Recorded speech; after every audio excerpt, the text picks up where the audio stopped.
ഗ്രൂപ്പിലെ 4 കളികളും ജയിച്ച് ഒന്നാമന്മാരായി ഇന്ത്യ സൂപ്പർ 8 എത്തിയിരിക്കുകയാണ് അല്ലേ. മറ്റു ടീമുകളൊക്കെ വളരെ ഭയത്തോടു കൂടിയാണ് ഇന്ത്യയെ കാണുന്നത്. പക്ഷേ ഇന്ത്യൻ ടീമിൽ ചില ഫ്ലോപ്പുകളുണ്ട് അല്ലേ, ബിഗ് ഫ്ലോപ്പുകൾ. ഗ്രൂപ്പ് സ്റ്റേജിൽ നമ്മൾ ഒരിക്കലും ചിന്തിക്കാത്ത രീതിയിൽ ഫ്ലോപ്പുകൾ. പക്ഷേ ഓരോ സമയത്ത് ഓരോരുത്തർ രക്ഷയ്ക്ക് എത്തിയതും കൊണ്ട് ഈ ഫ്ലോപ്പുകൾ ടീമിനെ അഫക്റ്റ് ചെയ്തിട്ടില്ല എന്നേ ഉള്ളൂ. അപ്പോൾ നമുക്ക് ആ ഫ്ലോപ്പുകൾ ഏതൊക്കെയാണെന്ന് നോക്കാം. ആദ്യം തന്നെ സൂപ്പർ സ്റ്റാറിൻ്റെ ഫ്ലോപ്പാണ്. ഹീറോയിൽ നിന്നും സീറോ ആയി മാറിയ അഭിഷേക് ശർമ്മ. 3 match 3 duck. ഗതികെട്ട അവസ്ഥ. നമ്പർ 1 T20 ബാറ്റ്സ്മാനാണ്, ഈ ലോകകപ്പിൻ്റെ താരമാവുമെന്ന് വിചാരിച്ച ആളാണ്.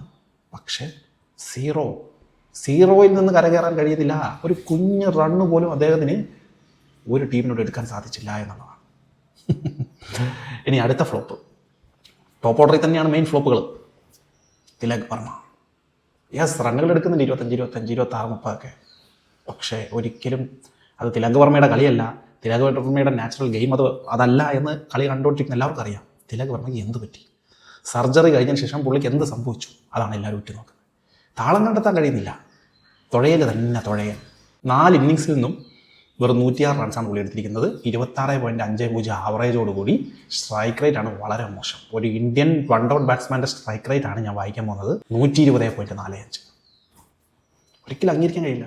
പുള്ളിൻ്റെയും കരിയർ സ്ട്രൈക്ക് റേറ്റ് എടുത്ത് നോക്കിയാൽ ഇതിനേക്കാൾ എത്രയോ ഹൈ ആണ്. പക്ഷേ എന്തോ പറ്റി എന്ന് പറഞ്ഞാൽ ഫ്ലോപ്പ് അത് തന്നെ. ഇനി അടുത്ത ഫിനിഷർ റിങ്കു സിംഗ്. അപ്പോൾ നിങ്ങൾ വിചാരിക്കും റിങ്കു സിംഗിനെ എന്താ അധികം ബോളൊന്നും കിട്ടിയിട്ടില്ലല്ലോ, റിങ്കു സിംഗിനെ ഫ്ലോപ്പ് എന്നൊന്നും പറയാൻ പാടില്ല. റിങ്കു സിംഗ് ഫ്ലോപ്പാണ്. അപ്പോൾ ഒരു ബോളെ കിട്ടിയിട്ടുള്ളെങ്കിലും ഫിനിഷർ അതിൽ 6 അടിക്കാൻ സാധിക്കുന്നവനായിരിക്കണം.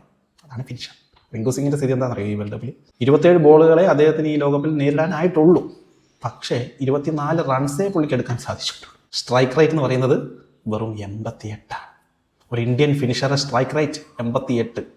വെറും 2 സിക്സും 1 4ഉമാണ് ഈ 27 ബോളിൽ നിന്ന് പുള്ളിക്ക് നേടാനുമായത്. USA-ക്കെതിരെ 14 ബോളിൽ 6, നമീബിയക്കെതിരെ 6 ബോളിൽ 1. ഇതൊക്കെ നിങ്ങൾ കണ്ടതാണല്ലോ അല്ലേ? ഞെട്ടിപ്പോയി. എന്താണ് സ്ഥിതി? ഇങ്ങനെയാണോ ഒരു ഇന്നിങ്സ് ഫിനിഷ് ചെയ്യേണ്ടത്? ന്യൂസിലാൻഡ് സീരീസിലും അവസാന മത്സരങ്ങളിൽ നമ്മൾ റിങ്കു സിംഗിൻ്റെ ഇതുപോലത്തെ ടൈമിംഗ് കിട്ടാതെ സ്ട്രൈക്ക് ചെയ്യാൻ പറ്റാത്ത അവസ്ഥ കണ്ട. അങ്ങനെ ഈ 3 ഫ്ലോപ്പുകൾ ഇന്ത്യക്കൊരു തലവേദന ആകുമോ സൂപ്പർ 8? ആവാതിരിക്കട്ടെ. ഗ്രൂപ്പിൽ ഇവരൊക്കെ ഫ്ലോപ്പ് ആയെങ്കിലും ഓരോ മാച്ചിലും ഓരോരുത്തർ, ഇഷൻ കിഷൻ ആയാലും ഹാർദിക് പാണ്ഡ്യ ആയാലും സൂര്യകുമാർ യാദവ് ആയാലും ശിവദുബെ ആയാലും എണീറ്റ് വന്ന് രക്ഷിച്ചത് കൊണ്ട് ഇന്ത്യ വിജയത്തിലെത്തി.